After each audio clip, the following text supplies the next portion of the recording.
Pak Pendeta Girsang, jadi kalau kalau apa yang saya, pemahaman saya sehari ini, bagi saya pe pemahaman melalui pendekatan syariat itu saya kira udah selesai. Jadi lebih banyak pendekatannya yang hakikat, karena hakikat itu biasanya berhubungan dengan jiwa. Kalau yang syariat itu dengan tubuh, ya kan, tata cara, syarat-syarat segala macam. Kalau yang saya tangkap dari apa yang tertulis di Alkitab Injil, hakikatnya itu pertama, ketika Tuhan datang mengambil rupa manusia itu dalam rangka karya keselamatan. Ini yang mesti kita mungkin tegaskan dan sepaham bahwa tujuan utamanya itu dalam rangka karya keselamatan, ya kan? Dan prosesnya itu ya kita bisa bacalah bagaimana hakikatnya kan bagaimana intinya itu manusia ditebus dosanya supaya apa?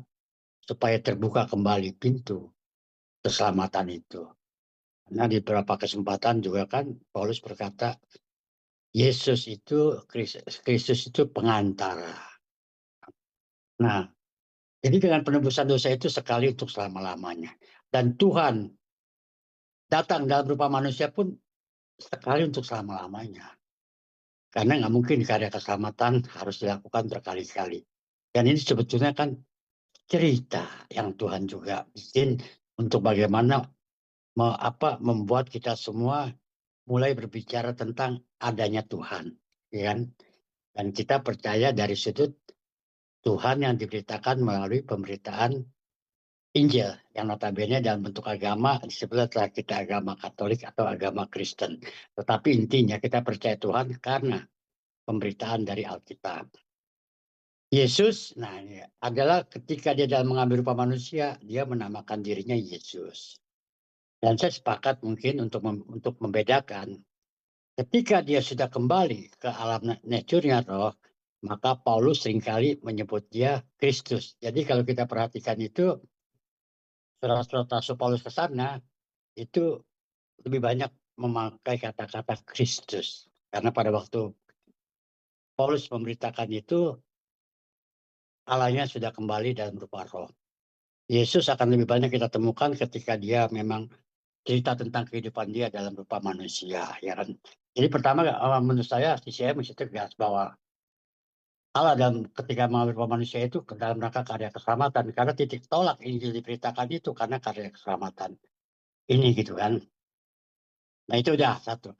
Terus bagi saya juga mengenai pemahaman saya yang lama mengenai kerajaan 1000 tahun ya kan dia akan memerintah ya tanpa sadar kok kita kadang-kadang Allah yang begitu luar biasa begitu besar yang nggak bisa dijangkau oleh alam pikiran kita. Kita paksakan untuk dia menjadi nyata sesuai apa maunya pikiran kita, gitu loh. Wah, dia harus datang nanti, dia akan memerintah. Dan saya sangat tertarik dengan Bro Yudi pernah pernah lagi ini sharing. Ya kalau kita bayangkan Allah akan datang lagi ke bumi ingin memerintah 1000 tahun, pertanyaannya kan pertama, ya kan, di mana dia bisa memerintah? Pasti ada perlawanan kan, karena semua di seluruh muka bumi ini kan udah ada kepala negaranya. Udah ada yang merasa memang dia yang berkuasa. Tetapi yang hakikatnya yang kita masih berharap Allah datang lagi turun ke bumi ya kan sesuai dengan tafsiran atau pemahaman kita, kita sebetulnya tanpa sadar memaksa Allah untuk selevel dengan kita manusia. Itu bagaimana menurut Bro Girsang? Untuk pendapat saya barangkali Bro Girsang ada tambahan atau juga pandangan yang mungkin nggak setuju, silakan. Ya, terima kasih Bro Yohanes Kuntara. Jadi begini, inilah dogma, ya dogma agama. Dogma agama itu kita lihat aja, cara berpikir para pemimpin agama itu berbeda-beda. Menurut aliran A, menurut aliran B itu beda-beda, bro. Jadi itu memusingkan sendiri, ya. kita ini, nah Christ Center Ministry di sini tidak mengajarkan hal-hal yang berbicara aliran-aliran agamawi.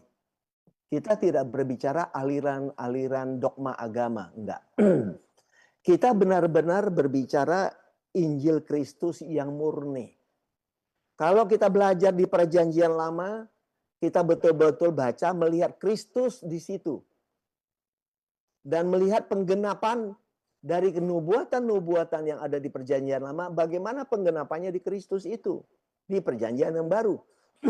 Sampai kehancuran bait suci Allah, dan bagaimana kita menyadari kehidupan kita bersama Dia di dalam Dia.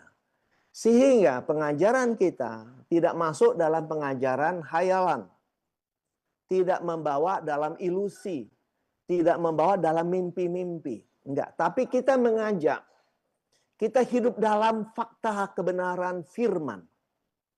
Di mana firman itu kita hidup bersama Dia di dalam Dia, dalam kebenarannya.